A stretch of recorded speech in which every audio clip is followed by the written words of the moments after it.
They watched history in the making and the change that came to America. But what most Arabs want to see is a change in U.S. foreign policy toward the Middle East.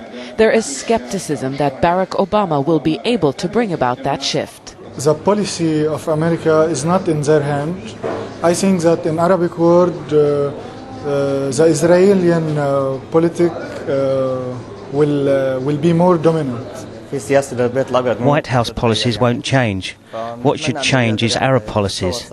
We should change and unite and not wait for Obama. Many here are disappointed at Obama's failure to take a tough stance against Israel during its war on Gaza.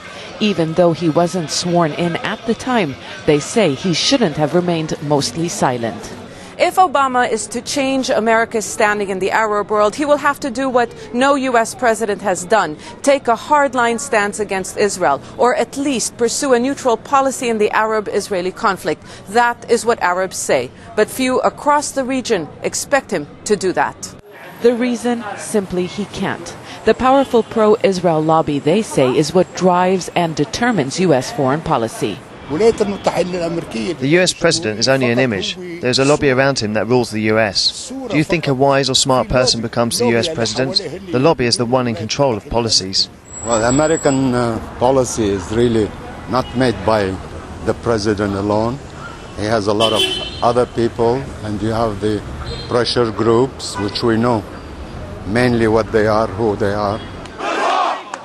Thousands of miles away from the White House inauguration, here in the Jordanian capital, a farewell party for outgoing George Bush. But no celebrations to mark Obama's swearing-in ceremony. What we'll have a foreign policy that is framed in terms of values, but practically and fundamentally defending the same interests.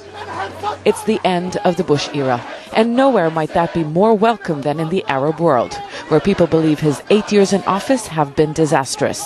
There was a feeling of optimism here when Obama was first elected, but now people across this region say even if he wants to implement real change, abandoning the US's policy of unconditional support for Israel might prove a step too far.